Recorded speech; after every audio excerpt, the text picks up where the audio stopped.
Hi, I'm Sarah the gardener, and I have a rather large edible garden. It's currently in its winter slumber.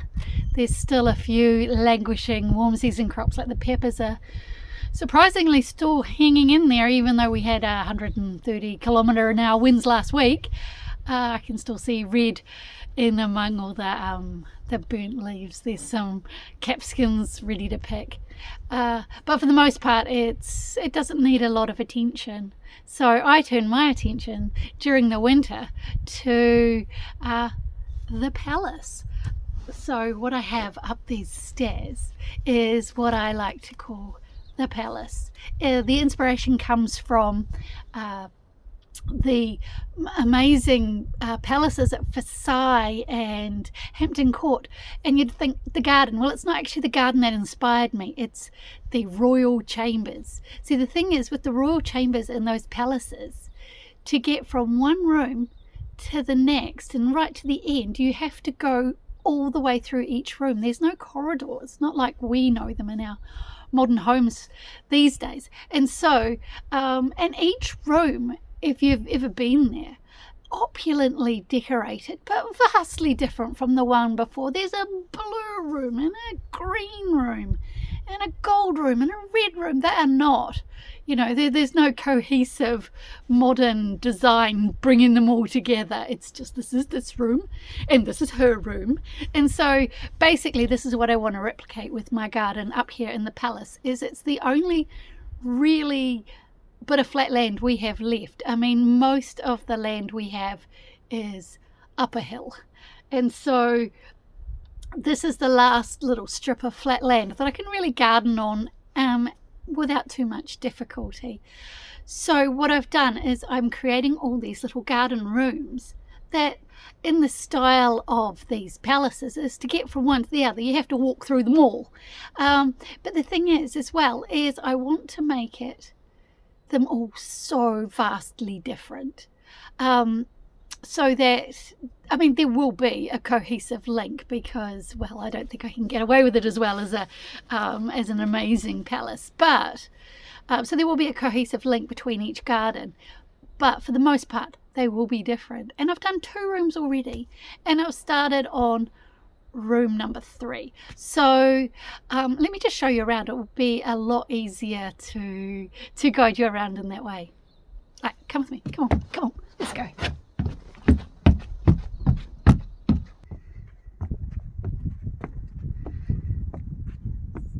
Now this room, the first room in the palace, is my thankful garden, also known as the rock garden. So I made this rock.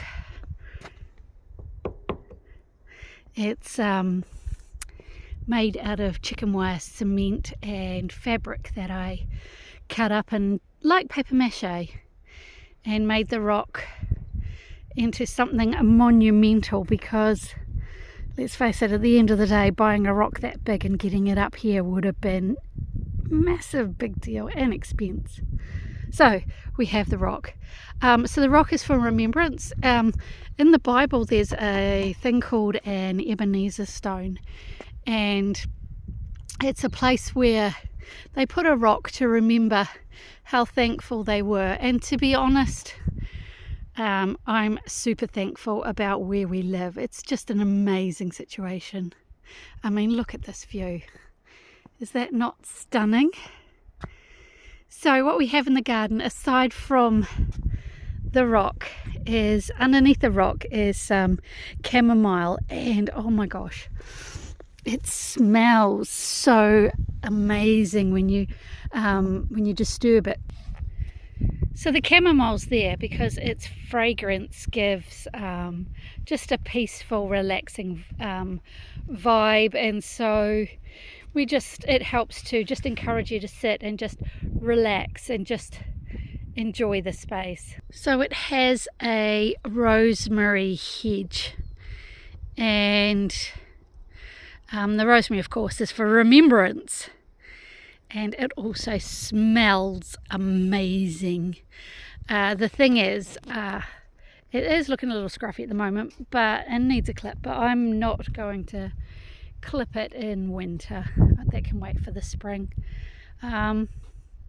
So yeah, so it's encompassed with this beautiful rosemary hedge.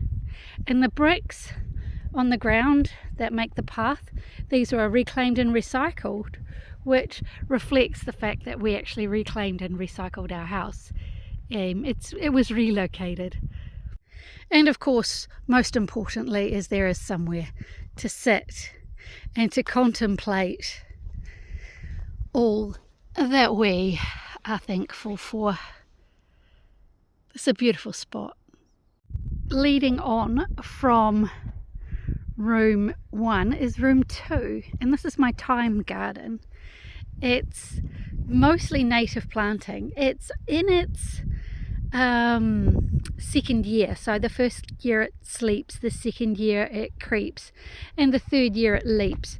So it is going to be amazing when it hits its straps and fills its space. So what we have here is a Cape honeysuckle, and it will form a really thick hedge once it gets trained and trimmed and turned into what it wants to be. And so what I will do is there will be a big hedge across over the gate and then across the other side to contain this room. Also separating the rooms is this lovely Mullumbeckia, which just grows wild here. The gate itself has the paint colour was picked to match the flowers, so it's pretty cool. So imagine stepping through a hole in a hedge. That will be amazing. There is a lot of maintenance required in this garden, and we are currently working on it, but Rome wasn't built in a day. And as you build a new garden, it's all very well to build the new garden, but then you have to actually understand how it wants to be taken care of. So the reason this is a thyme garden is because we have captured a moment in time. I've cut through the Mullumbeckia here in the hill that was just wild like that to create this set of steps. And then you have to forgive, this is an area that we are working on maintenance wise, but what we have is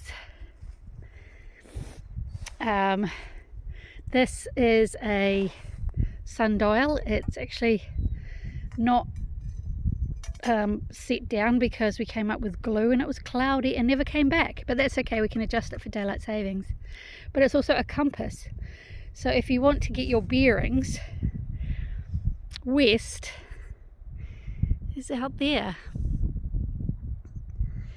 But what we have in here in the plinth is a time capsule, and so what I'll do is I'll put a link to my blog post in the description below that will actually tell you what's inside.